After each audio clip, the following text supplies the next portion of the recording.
Okay, the key fobs and also the credit card key is a proximity key. So if you walk up to the vehicle, I don't have a key fob with me. This is a remote to my GoPro camera here, but I can't lock or unlock the doors. My key fob and also my credit card key is laying on top of that car over there. So I'm gonna run grab it real quick.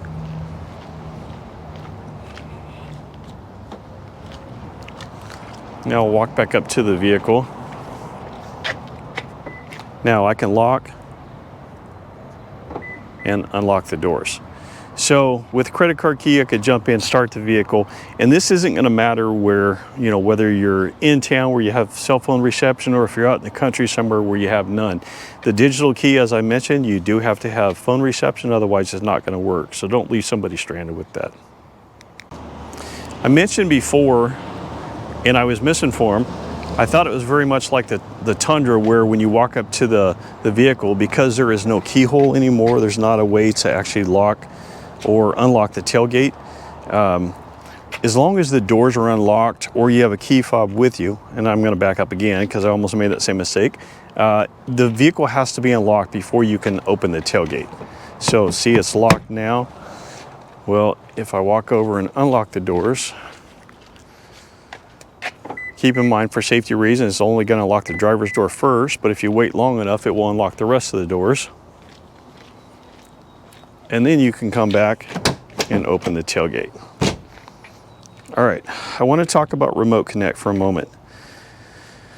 So Remote Connect, they have made some benefits or some changes to it, but once you get your vehicle loaded and you have your Remote Connect set up, you have different areas you can go into. So I could go in, I could start or stop the vehicle, I can lock or unlock the doors. It will tell you exactly how many miles are on the vehicle right now. Actually, it tells you how much your distance is empty. Up here is where it shows the mileage. And keep in mind that only updates every so often, so it's not going to tell you exactly at that moment. It's going to tell you at the last time that it actually updated there. Oops. All right, you can go into vehicle status, shows you your tire pressure. I am going to say this real quick. I had the same issue with mine. When I got my truck, it had 48 pounds of pressure in the tires. They recommend 30 pounds, and these are the tires that are coming straight from the factory. So this is what I have in my vehicle currently. And then under health, if it had any recalls or any alerts of any kind, you would be able to see that there. Now your Remote Connect is going to be good for 1 year. And when I say 1 year, what I'm talking about is the ability to remotely start the vehicle from your phone. And then after the year, then if you decided you want to keep it, the only way you can get that extension is it's going to cost you $15 a month. And you're thinking, well, $15 a month is a lot of money to be able to remotely start my vehicle. And yes, it is, but you do get a second benefit, and that is the navigation that actually comes with it. So you get navigation, which will be, instant updates, and that comes through GPS. And so that would be good. You can do it on a month-to-month basis, or you can do it on a year if you wanted to. But you get navigation and Remote Connect comes together. Now, you'll still have the ability to remotely start your vehicle if it initially came with it from the key fob. So with the key fob, they say as long as there is a trial subscription still going on, so for instance, the Safety Connect that comes with it as well, that's going to be good for 10 years. So you should have the ability to remotely start the vehicle for at least the 10 years while you have it, and that's with the key fob.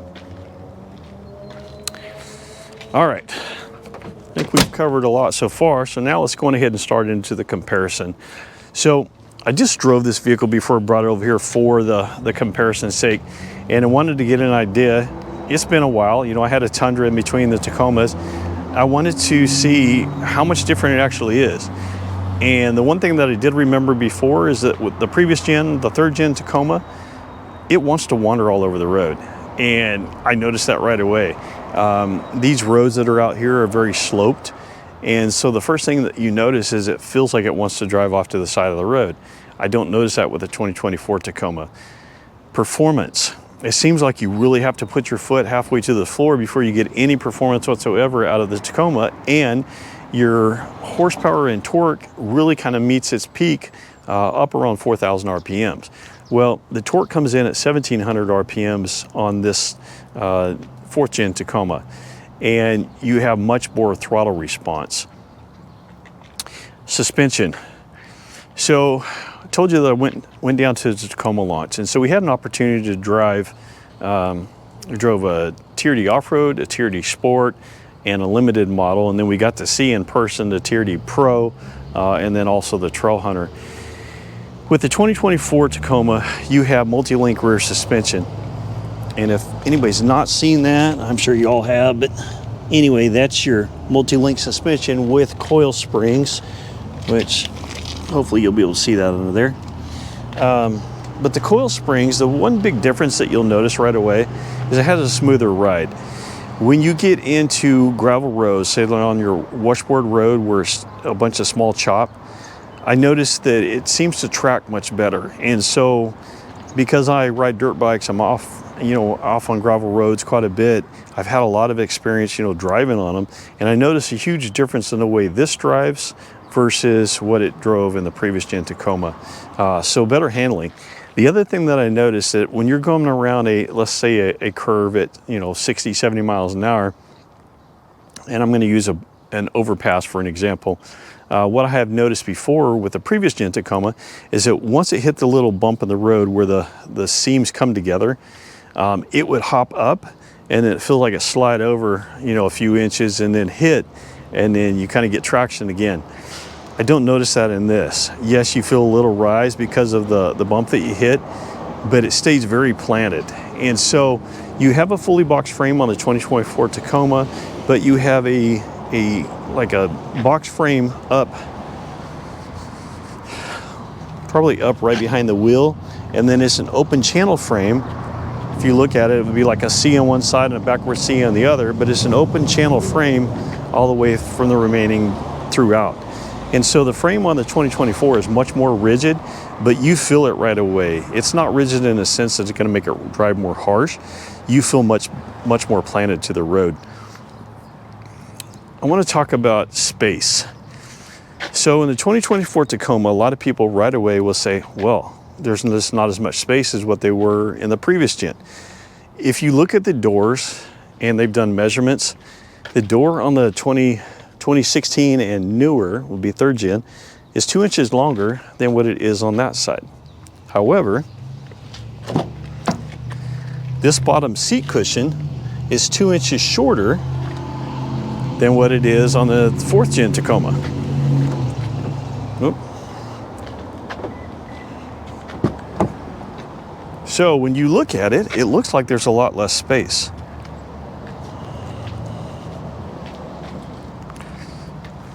They've done measurements. You actually have the same leg room. So it's an optical illusion that a lot of people are getting hung up on. I sat in the back seat behind a person that was about 6'2". My knees were right up against the seat, but I was still comfortable. And I didn't feel like, I was going to be, well, keep in mind, it was only for 45 minutes, but the seats feel very comfortable in the back seat, even though it doesn't look like you have a lot of space. So hopefully that helps somebody. And like I said, I haven't seen many videos where they really took the time to talk about that. But you do have the same amount of leg room in the back.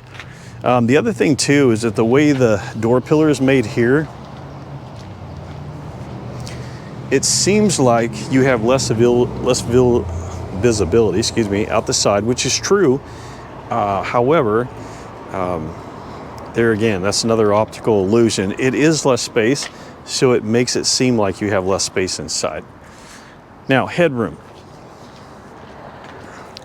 A lot of people have talked about the limited headroom. So when you sit in the third gen Tacoma, for people that are probably over 5'11", maybe 6 foot, it seems like your head is right up here, and they really have an issue where they can't see underneath the visor, and then they just don't have enough headroom up here. But in the fourth gen, you actually have a lot more headroom, even with the sunroof. We have a guy that works with us, and he's like 6'3", and he says, I have headroom. I can sit in the fourth gen Tacoma, but I can't in the third gen Tacoma. The seating position in the fourth gen, you sit more upright, so your legs are more of an angle, so it's a much better seating position than what it is in the third gen. And so when it comes to comfort, it's much more comfortable than what it would be in the third gen Tacoma. So, all right, rear bed. So a lot of people talk about, you know, how everything has changed. And when I ordered my tonneau cover, you know, I knew that the whole truck had been changed. And so when I went to order it, I said, well, you guys are showing 24 Tacomas, but everybody else saying it's only gonna, you know, tonneau cover will only fit from 16 to 23. When you look at the actual space, there's only a ½ inch difference between here and here on the 4th gen Tacoma.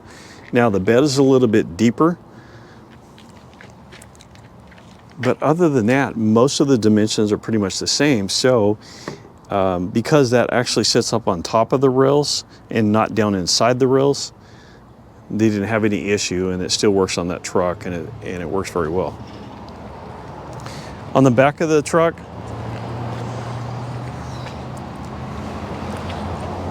you notice that you still have your 4-pin and 7-pin wiring harness, locking tailgate. Now on that gen, on 3rd gen Tacoma, they would give you an extra key fob, or the key that came in the fob itself would actually fit the tailgate too.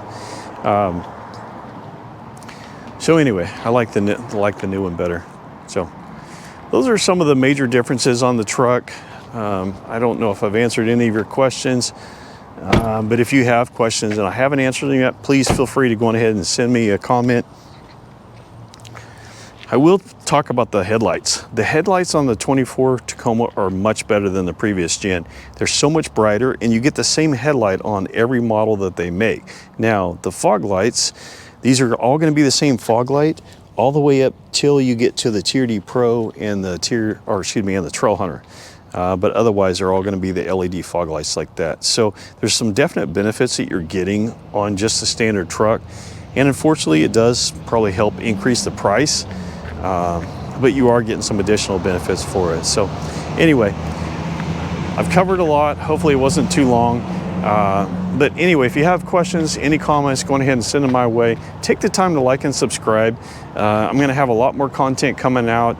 I'll do some driving comparisons. As time goes on, I'll give you better fuel economy, idea of what fuel economy is. And that's kind of subjective, because depending on where you're at, depending on what type of driving you do, also weather has something to do with it.